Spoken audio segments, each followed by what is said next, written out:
আসসালামু আলাইকুম, সবাইকে রামাদানের মোবারক।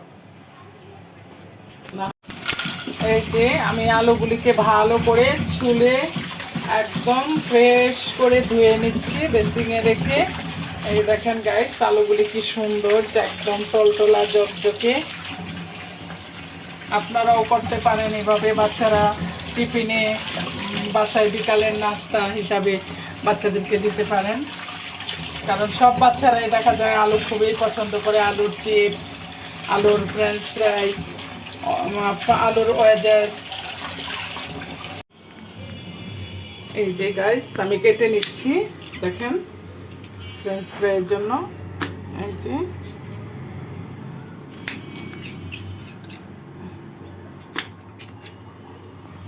এই যে এখানে ফ্রেঞ্চ ফ্রাইয়ের জন্য আলুগুলোকে সিদ্ধ করে রাখা হচ্ছে।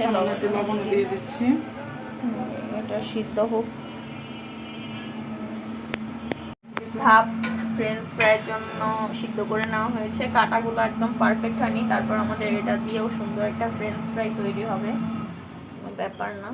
তো এটাকে এখন ফ্রেঞ্চ ফ্রাই রেডি, সিদ্ধ হয়ে গেছে। এখন আমি এটাকে ভালো করে ঠান্ডা পানি দিয়ে ধুয়ে নিচ্ছি। যে গাইস দেখতেই পাচ্ছেন, এখানে হচ্ছে আলুগুলোকে রোদে শুকাতে দেওয়া হচ্ছে যেন পানিটা ভালোভাবে ঝরে যায়। এখানে একটা রেক্সিনের উপর ওনা বিছিয়ে এগুলোকে মিলিয়ে দেওয়া হচ্ছে, একটু বাতাস, সেগুলো পানি ঝরে যাবে। আপনাদের জন্য বোর্ড ভিজিয়ে রাখছিলাম, মানে ছোলা বোর্ড মানে চেয়ে রেখে আমি এগুলা বোর্ড ভিজিয়ে রাখি, তাহলে সুন্দরভাবে একদম ফুলে একদম উপরের দিকে উঠে যায়। যে দেখেন আমি এই মাত্র একটু নিচে গেছিলাম, নিচ থেকে আমি মাছ নিয়ে আসলাম, চিংড়ি মাছ। এগুলা দেখা যায় নদীর, দেখেন সামুদ্রিক মাছ, পোয়া মাছ সাথে। এগুলো আলাদা করে নিচ্ছি। এগুলো আমি ডালের সাথে প্রতিদিন পেঁয়াজ ভাজার সময় দিয়ে দিব। এর জন্য এই যে আমি কাঁচামরিচ কেটে নিচ্ছি, আগে থেকে কেটে রাখিছিলাম, দিয়ে দিচ্ছি। কারণ পেঁয়াজের মধ্যে পেঁয়াজ বেশি দিলে মজা হয়। সাথে আরেকটা জিনিস আপনাদেরকে দিব, এটা কি, এই যে চিংড়ি, এটা সাগরের চিংড়ি। আমি এটা ডালের সাথে অ্যাড করব। লবণ দিয়ে দিচ্ছি স্বাদ মতো, বেশি লবণ দিচ্ছি গাইস, আমার লবণ কম তাও হয়নি, এত অল্প লবণ হবে, জীবনও হবে না। আর এখানে হচ্ছে কচু হবে। এই যে মশলা মিক্স, মানে জিরা, এখানে সব ধরনের মশলা একসাথে, গরম মশলা। আর এটা এখানে হচ্ছে সামান্য মরিচের গুঁড়া দেবো, যেহেতু কাঁচা মরিচগুলি জাল আছে। এই যে ধনিয়ার গুঁড়া দিচ্ছি, আর এখানে হলুদ দিচ্ছি।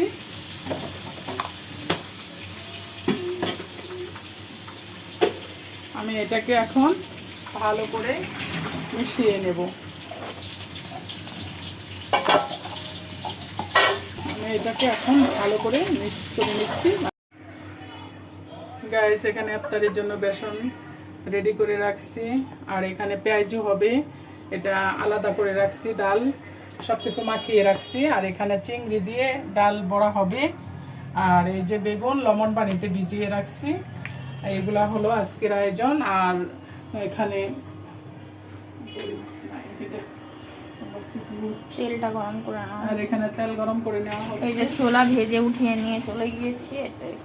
এই যে ফ্রোজেন করার জন্য আমার ফ্রেঞ্চ ফ্রাই রেডি। এখন এটাকে আমি এই সব ধরনের মশলা দিয়েছি, আবার এখানে লবণ, মরিচের গুঁড়া, কর্নফ্লাওয়ার, একটু গরম মশলা, মানে একটু সামান্য গরম মশলা, সব কিছু দিয়ে মিক্স করে কর্নফ্লাওয়ার দিয়ে এটাকে নাড়াচাড়া করে এখন আমি জিপলক। গাইস এখানে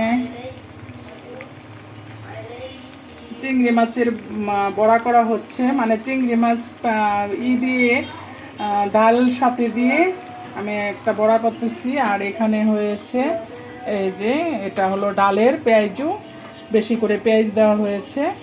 দেখেন গাইস কি সুন্দর ক্রিস্পি ক্রিস্পি হয়েছে। সেখানে আমি এই যে দেখেন একটা চালনের মধ্যে রেখে দিয়েছি। কেন রেখে দিয়েছি আপনারা বুঝতে পারছেন কিনা জানি না। এটা আসলে তেল ঝরে যাওয়ার জন্য, যাতে তেলটা এখানে পড়ে যায়। একদম তেল খেতে মানে স্বাস্থ্যের জন্য ক্ষতি। ব্যাগের মধ্যে ভরে রেখেছি। এই যে এগুলো রাখবো ফ্রিজের মধ্যে ফ্রোজেন করে। কে কে এরকম ফ্রেঞ্চ ফ্রাই পছন্দ করেন আর ফ্রোজেন করে রাখেন, মেয়েরা তো খুবই পছন্দ করে, তাদের জন্য আমি এই জন্য ফ্রোজেন করে রাখতেছি। কারণ যেহেতু এখন সস্তা আলু, আপনারা বেশি বেশি করে ফ্রোজেন করে রাখেন। এই যে গাইস এখানে বেগুনিগুলোকে ভাজা হচ্ছে, দেখুন।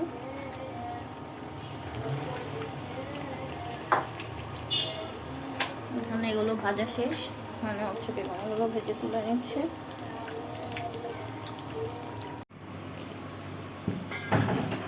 গাইস এখানে জিলাপি ইফতারি করা হয়েছে, আর এখানে বুট করা হয়েছে, আর এখানে এই যে বাজা পোড়া, এগুলা দিয়ে আমি সব মাখাবো।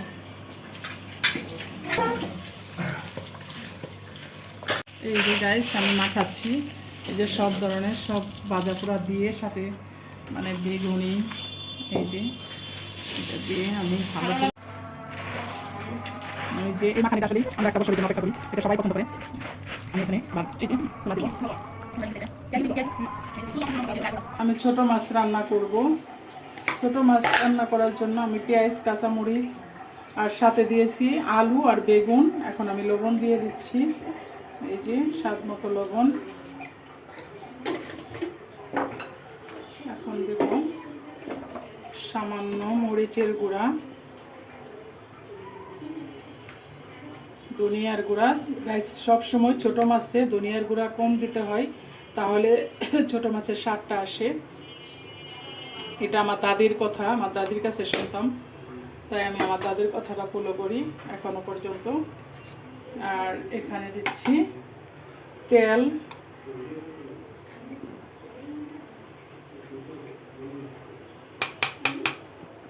আর সামান্য একটু আদা রসুন। আর এটাকে আমি এখন ভালো করে মাখিয়ে নেব। আমার দাদির কাছে শুনতাম যে মাছের ছোট মাছের তরকারি আপনি যত মানে আমার দাদু বলতো যত মাখানি হবে তত নাকি স্বাদ হবে। এই যে আমি রাত্রেবেলা ছোট মাছ রান্না করতেছি চেহারিতে খাওয়ার জন্য, কারণ আরও অনেক তরকারি রয়ে গেছে কালকের গাইস, কারণ সেগুলাও সব গরম করব। আর নতুন করে এই ছোট মাছটা রান্না করতেছি। ও বাকলখানি, ও এই যে দেখেন গাইস কিনে আসছে আমার মেয়ের জামাই বাকলখানি। আমার মেয়ের খুব খাইতে ইচ্ছা করছে, হয়তোবা বলেছে, আমার মেয়ের জন্য বাকলখানি নিয়ে আসছে। আর এখানে কি আনছে গাইস দেখি, এই যে দেখি, এই যে এখানে হলো বাকলখানি, এটাও বাকলখানি। এই যে বাকলখানি, এটা হচ্ছে তিলের, আর এটা হলো তিল ছাড়া, আর এটাও তিল ছাড়া। একটা মিষ্টি, একটা লবণ মানে নোনতা, আর আরেকটা হলো হালকা মিষ্টি। এই যে এখানে ফ্রাইড রাইস নিয়ে আসছে, দেখুন। এই যে এটা সবজি মানে চাইনিজ সবজি,